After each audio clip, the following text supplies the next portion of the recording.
Hello, I'm Virgile Robles. I'm doing a PhD in CA List in France, and I'm going to tell you about a proposition of methodology for specification and verification of high-level requirements with the plugin called MetAcsl. But first, let me tell you a bit about formal methods in C. So my work is in the context of Frama-C, which is a platform that allows expressing and verifying program properties in C programs.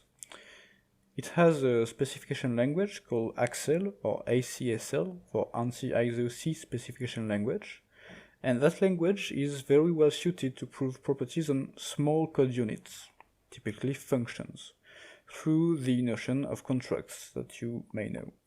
So as a reminder, a function contract specifies properties that should hold upon calling that function, so that is called the pre-state or preconditions, and after its execution, so the post-conditions or the post-state. And since we are in C, we also specify what parts of the state can change during the execution of that function in the contract. However, the natural language, that is in English or French, specification of a piece of software can often contain global requirements, such as typically security properties. For example, if I give you the following requirement, that is that an access management program, access to whatever, should never allow a user to access sensitive data without proper permission, for some definition of sensitive data and proper permission. That's a global requirement that cannot be easily expressed with function contracts, since it does not pertain to a specific function.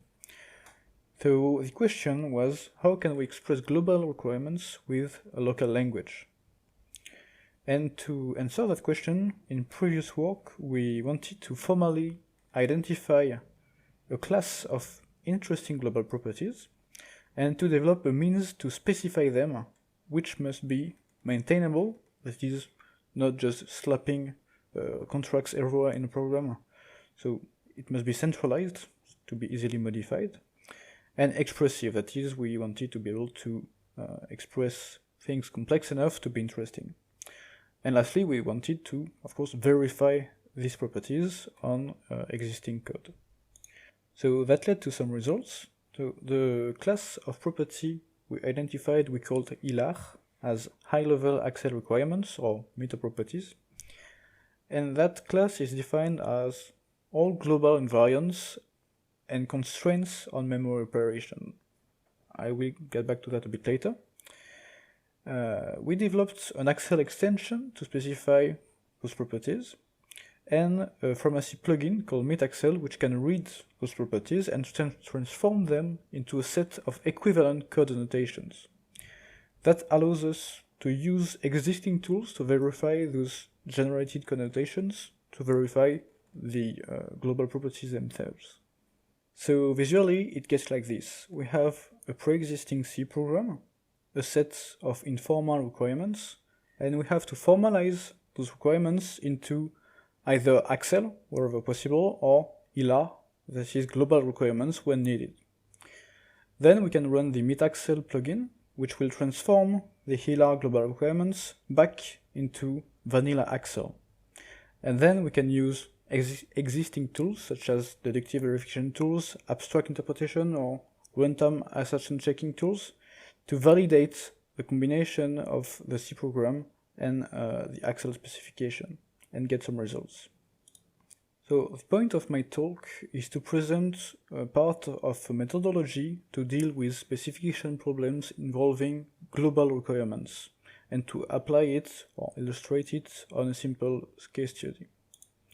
But first, about the methodology, there are some initial steps we must take for each high-level requirement we have. First, we have to ensure that MetAcsl and HILARE are the right tools for that requirement. To that end, the requirement must not relate multiple execution traces, neither involve complex temporal properties, even if we can specify a small subset of temporal properties with HILARE, it's not the main point of the tool. Lastly, but I will get back to that a bit later, we must somehow be able to reduce that requirement to a property about the program's global state. Once we know that this requirement is right for the tools we have to identify the global footprint of that requirement. That is, which parts of the global state are involved in that requirement. Usually, we can have global variables that we can anchor to, or we can have something like function parameters that are common to a set of functions, that is, they have the same name.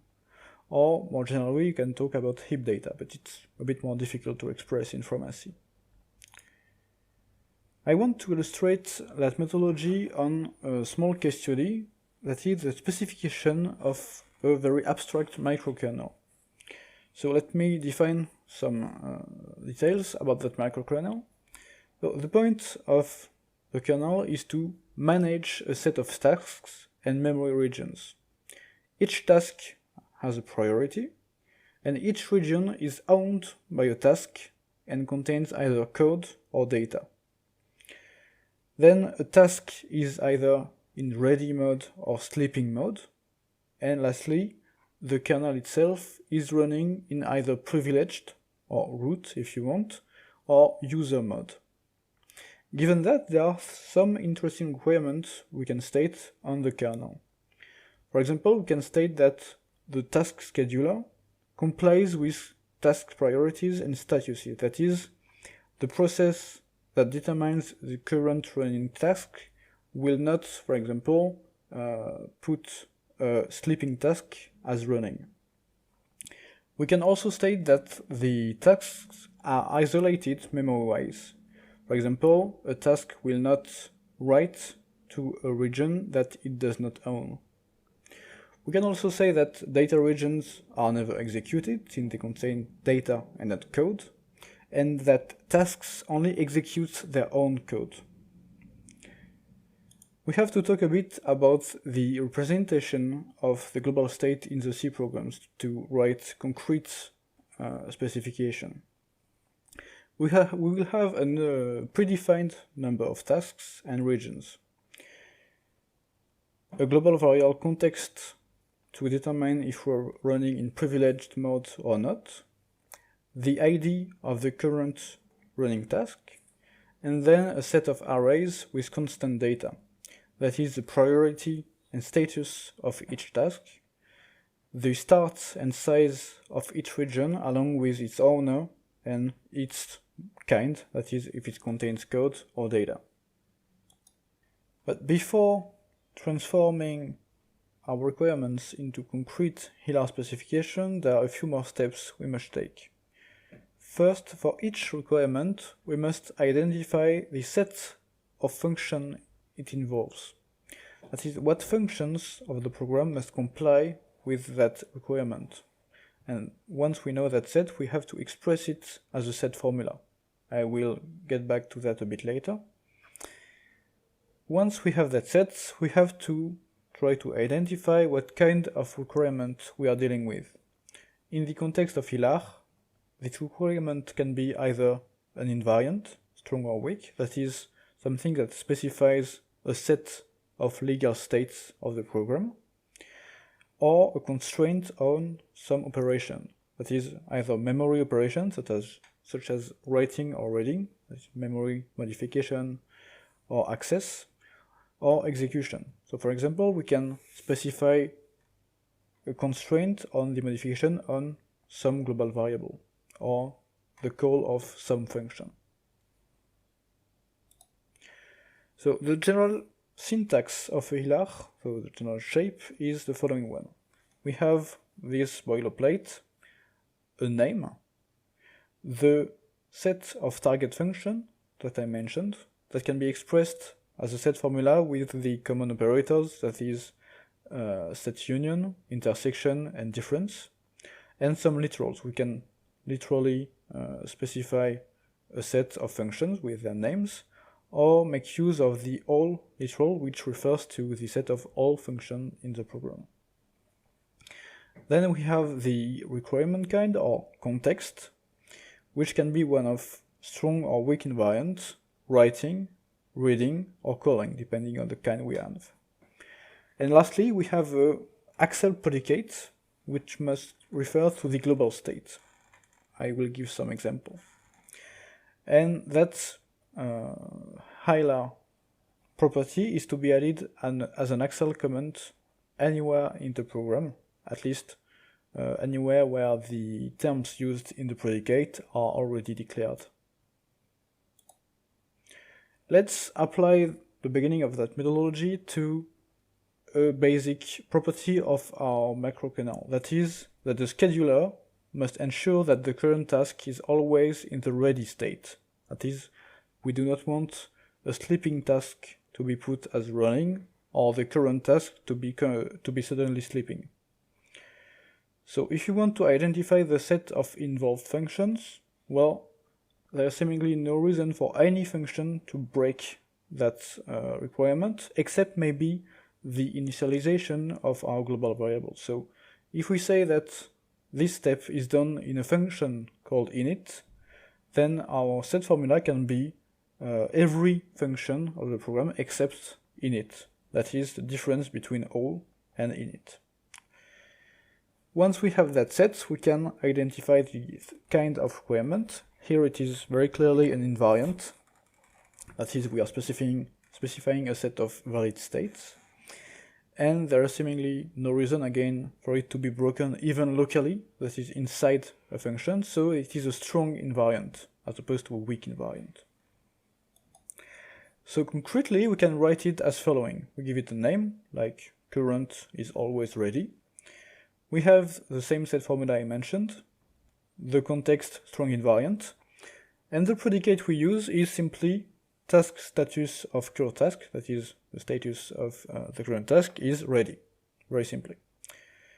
Then MetAcsl, the plugin, will try to verify this HILARE by mechanizing the annotation of the code. That is, it will insert the following assertion after any potential modification of either of those variables in the code. I will give a complete example a bit later.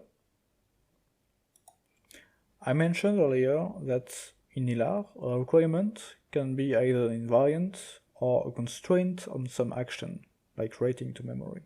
So let me give you a bit of methodology to deal with such a requirement.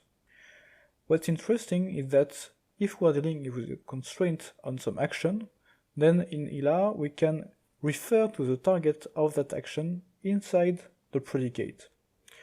So let me give you a simple pattern that allows to put a condition on the modification of a variable.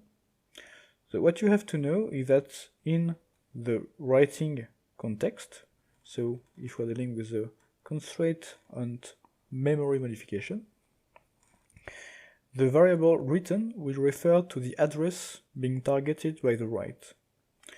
Also, you have to know that the overlaps predicates mean that two addresses x and y refer to the same object. So we can have this simple pattern where we have the writing context, an abstract set of target functions, and this. We have a condition, a guard, we have the written variable, which is here, and a constraint. Overall, this pattern says that if the guard condition is true, then variable can only be modified if the constraint is true. That is, if guard and written refers to variable, then constraint must be true. This overlaps of written and something is very common in HILARE, because it's the only way we have to speak about a very abstract address such as written. So let's try to apply that pattern to another requirement of our microkernel, that is data integrity. We state that the running task can only write inside the data regions it owns. To express that as a concrete HILARE, we can state the following. We give it a name, like region integrity task. We state that it must hold inside every function except init, like earlier, and we are in the writing context. That is, we are dealing with a constraint on memory modification. Here I use C macros, so all the words in caps are C macros that just add a bit of Axel specification to improve legibility. But then the pattern we had earlier of guard variable constraint is the same. We state that for every region R, if we are running in unprivileged mode, that is in user mode, and that we are modifying the data of that region, then it must follow that the owner of that region is the current task, and that that region contains data. Our previous HILARE seems to be sufficient to specify the requirement. However, there's nothing that really prevents the malicious code from modifying the region owner or kind just before modifying the region itself, thus completely bypassing the HILARE specification. This illustrates a very common pitfall that one must avoid to correctly specify a requirement. That is, one must specify constraints on the requirement's footprint. So we must identify the footprint itself and then constrain the modification of each element of the footprint. For example, in our last requirement, we used the arrays region owner and region kind. So we must state that no function is allowed to modify those arrays. For example, we can state it like that. We give it a name. We are in the writing context. We state that all functions must comply, and that for every function and every modification of the memory, the return address is separated from the region owner array range, and same for region kind. So, as a whole, these properties state that region owner and region kind are left untouched by the program. Similarly, our first requirement was also flawed because we used the task status array, which could also be modified by a malicious code. In this case, this array is expected to be modified by functions such as initialization and the scheduler. So we allow modification only in those functions, but in the rest, following the same pattern as above, we forbid modification of the task status array. We applied our approach and its linked methodology on the Wookey project. So the Wookey project is developed by the French institution ANSI and is a development of a secure USB storage device with strong authentication from the ground up. It is completely open source, written partly in Ada and partly in C, and open hardware. It was a very interesting case study for us because it allowed us to apply our methodology to a real industrial scale code base. So in consultation with the ANSI, we analyzed a few security requirements on the bootloader of the firmware of that USB key, with very good results. This is explained in a bit more depth in the paper itself. So to conclude, we obtained a pragmatic methodology for the verification of large C programs based on a specification language, HILARE, which allows us to express high-level requirements, a plugin, MetAcsl, that automates their verification using existing Frama-C tools, and we have that methodology which was tested against an industrial case study with pretty good results. So if you want to go further and play with that work, MetAcsl, the plugin, is publicly available, as Frama-C is, and there is some documentation to experiment on Wookey and simpler programs if you want to. Thank you for your attention, and I will take any question you have.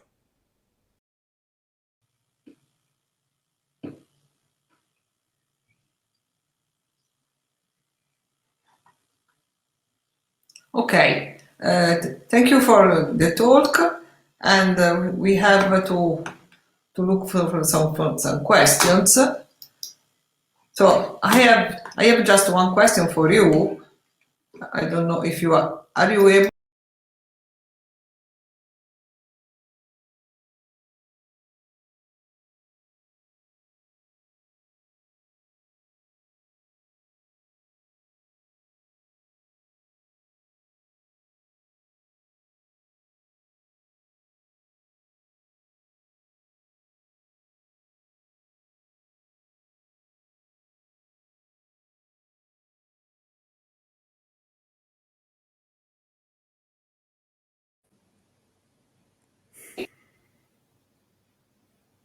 Gilles?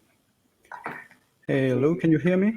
Okay, are you hear me? Yes? Yes, Okay. sorry. Okay, perfect. I would like to ask you, how complex is to define other properties patterns, like different from the one that you have defined in this paper, so the security one. So have you... Well, the example I give is indeed a security property, but more than this specific property, it serves to illustrate the general concept of the class of properties we identify. So, generally speaking, the properties we are targeting with this language are memory properties. So, properties that can be expressed as constraints on memory access, memory modification. And this can encompass a rather large range of properties. So I gave some example of security. We can have a wide range of safety properties as well. And generally, there are memory properties and also just global invariants. And well, lots of properties can be simply expressed as global invariants. So if you have an example of a complex property you would want to express on a program, I can try to express it with the properties we have available here. Okay. Please, if you have to add something, please. Okay. Oh, there is a question. Okay, there is another question. So related to my question, how easy did you find it to express the properties of interest in HILARE, especially during the case study? Could you express everything you wanted, or did you need to extend HILARE to accommodate the needs of the case study, indicating the other case studies may have so? Thank you for the question. So actually, it was not the first case study. It was the first real industrial case study, but before that, we worked on small toy case studies, particularly on confidentiality setting. And in this initial case study, we had to extend HILARE indeed to accommodate the needs of the case study, because at that point we had not clearly identified the boundaries of the property class we wanted. So for that first case study, we had to accommodate, but for this real case study, except some maybe syntactic saga additions, we did not have to modify the core system. It does not mean that everything was easy to express. Well, actually, expressing the properties once you find the right variables in the code is fine. But maybe proving these properties was a bit harder. But eventually, without addition to the system, we got it done. Oh. Okay, there was another question. That is, how difficult is for an automatic tool to verify a property? Thanks.